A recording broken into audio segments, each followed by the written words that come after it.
What up? What up? Yeah, let's talk about it. Let's talk about a couple of times that I was surprised, but it made me more sure about my art. It made me more confident about what I'm doing, and it was almost like a test because music is subjective.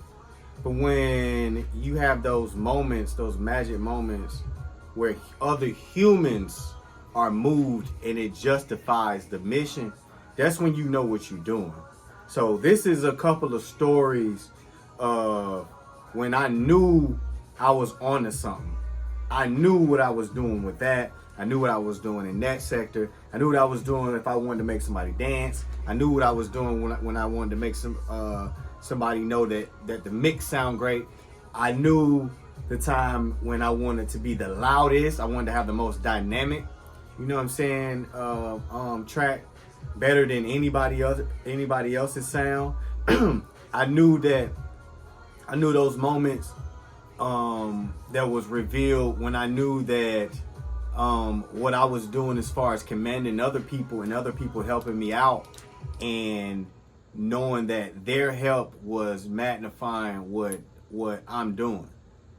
So, like, I say all that to say, we gotta realize that, we really gotta realize that there's certain moments that you experience that you're like, yo, I know for a fact that other human justified what I'm doing in an experiment and it moved them. So first story, I go way back. I go back to when I was working with a great artist by the name of Rochelle L. Brown. And we were working on some stuff. We made the first song, and it was pretty cool. It was like on some rock and roll shit. And the second song, Super Funky Sounds, just so happened that I had a roommate that is my best friend, Loren. He could, you know what I'm saying, really, really throw down on the vocals. And he was a great singer. And so I had him to do the hook and with her, but she wrote the verses and everything, and it was so organic how the whole thing came about. It was like she heard the beat, I played the beat again in the car, and she started writing in the car, and then by the time we got to the crib, she started like penning out, you know what I'm saying, the whole song. And then we recorded the verses and we recorded the hook, but she was like, yeah, it needs something to take it over the top. And I was like, yeah. I said, hey, you think you can sing the hook, bro? And he was like, my homeboy Loren was like, hell yeah, I can sing the hook. So, you know what I'm saying, had him sing it real quick. He sung it, went back to do what he was doing. It was so crazy. Like he came into my room because I had my mic set up in my closet with all my clothes padding off all the sound. So I had a bunch of clothes in the closet, and I had a microphone set up, and I had all my clothes padding off all the sound. And so when you sung in there, you sung singing towards the clothes. And so it was dead. Like it was like being in a booth.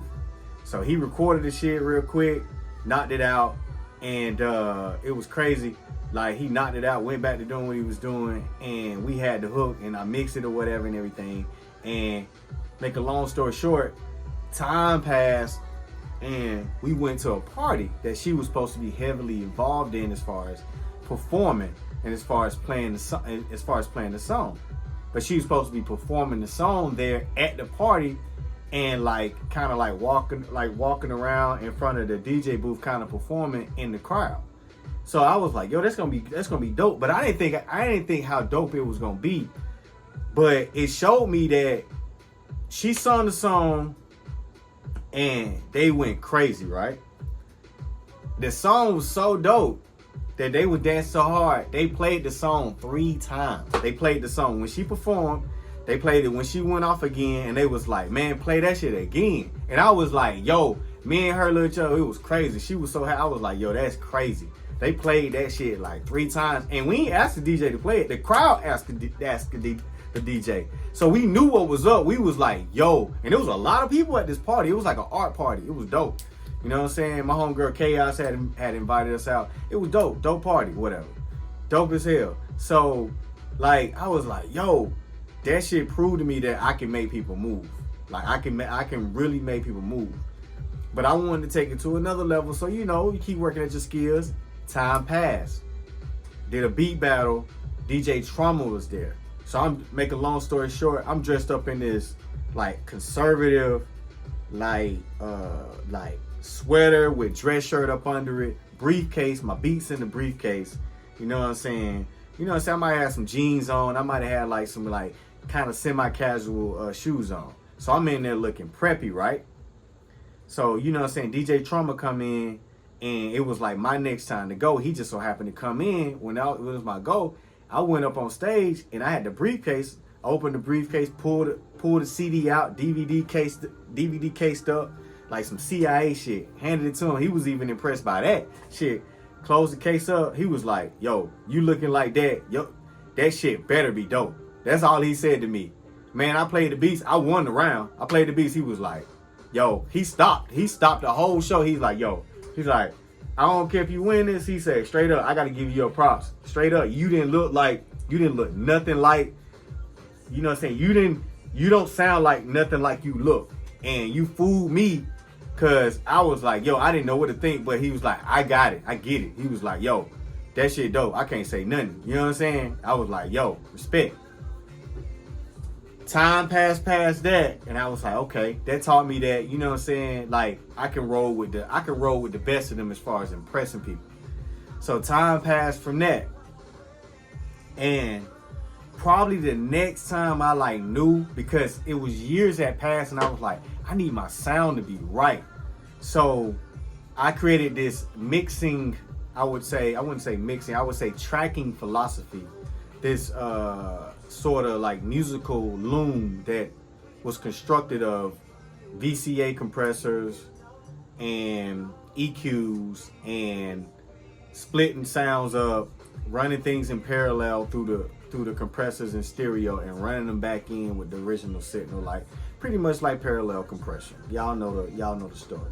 So I started to experiment with that.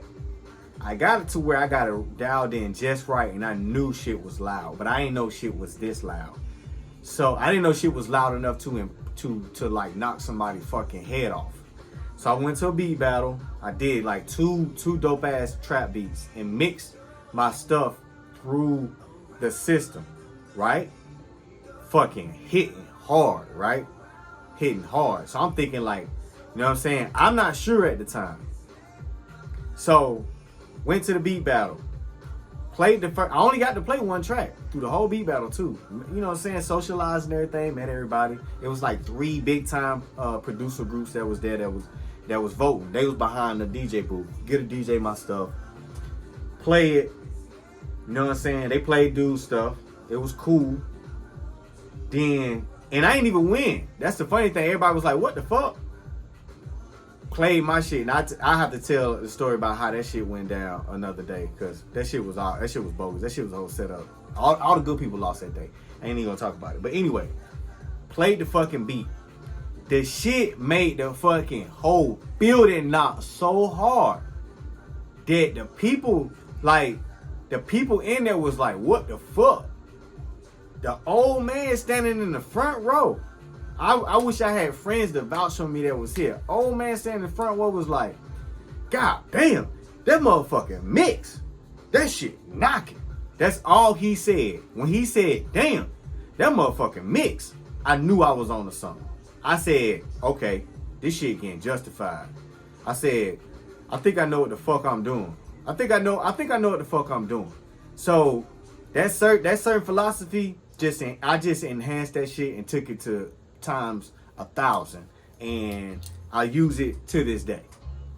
But another time, to go kind of slightly back in time, my DJing days, I got an opportunity to DJ some stuff for a large crowd of college students at the University of the South. And we were playing stuff, performer went on, they performed. It was kind of the guy was a big deal then. And he was kind of like, you know what I'm saying, big deal, kind of like SoundCloud, but not like huge, but kind of big deal to them. He performed, went great. We got 1,500 kids outside of a frat house, through the frat house yard, because the way this frat house was set up, it had a yard and then it was the house, and we was set up on the front porch with a stage set up, like constructed. It was 1,500 students, damn near, because they said it was like, yo, it was about 1,500 people. They all lined up all the way up, all through the trees, all on the fucking street. So it looked like goddamn EDM festival. So I had a whole bunch of remixes and shit. So I was like, yo, we ain't gonna be able to get them. This dude just got through performing. They thinking another performer coming on. They looking at us like, y'all motherfuckers better perform. So I say to myself, you know what? I said, bro, let me play my remixes. I said, let me play some shit. Let me play my we could play some normal shit, but let me play my remixes of shit that's out and shit that's hot. I started playing remixes, and I swear to God, I was like, at first I thought they weren't gonna get it. They started to get it. The first one, like this was back when goddamn Going Up on Tuesday, and I had a remix of that shit, and I played that shit, going up, going up, going up, going up, going up. And it was like it was some EDM shit though. It was some dance shit, and it was like hitting hard, and that shit dropped.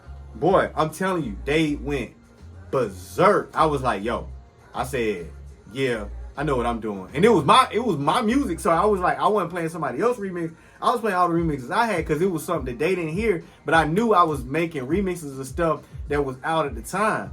They were like, oh shit. I can imagine if I had the sound I had now, and I had remixed those songs with the sound that I have now, those songs would be stupid ridiculous. Cause I didn't have the sound that I got now. But all those stories combined, and a couple of probably other moments that justify, but those are the moments that justify that I know what the hell I'm doing. And I don't need to be sitting here trying to sit back and act like I don't know what I'm doing. I know what I'm doing. And once you have those magic moments and those storylines to where you like, you know what? I know what I'm doing. Like straight up. Like all bullshit aside, like I know what I'm doing. Like if I didn't know what I was doing, then that'd be different. But yeah, by witnessing all these reactions from all these humans, I know what I'm doing. The thing that makes the difference between the person who knows what he's doing and the person who doesn't is really nothing. The only thing that makes a difference is if you keep going and if you have enough confidence to show the world. You got enough confidence to hop your happy ass in front of the camera and show the people who you really are. You got enough courage to go out to all these gatherings and social events, regardless if you like somebody or not, or don't like somebody, or don't like the people who throwing the damn venue, or throwing the event. It don't matter.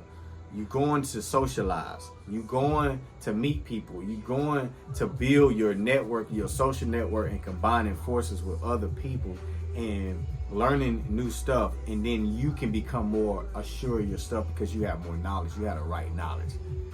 That's the difference between the person who don't know, like who hadn't probably had all these moments, and the person who's had all these moments and they like, man, oh, I know what the hell I'm doing. It's justified, regardless of a plaque, regardless of if I've been in big rooms with big names. It don't even matter. None of that matters. I know what I'm doing when it comes down to music. So y'all let me know down below. I'm out.